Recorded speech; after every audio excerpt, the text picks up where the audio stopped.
নামাজ পড়াইছো?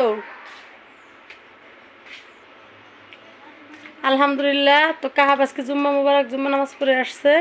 তো স্যান্ডেল কোথায়? তো কাহাবের স্যান্ডেল দেখেন নিয়ে গেছে, আগে 1 তারিখ নামাজ পড়তে গেছে তখন হারাই গেছে এক জোড়, আর আজকে একটা নিয়ে গেছে। তো জিলাপি আনছো, তো শুক্রবার দেখেন জিলাপি আনছে। তো ঠিকই আছে বাবা, যে কিছু পেতে হলে কিছু হারাতে হয়। তা তুমি জিলাপি পাইছো, এর জন্য তোমার স্যান্ডেল হারাই গেছে। স্যান্ডেল নিয়ে গেছে তোমার। দাও।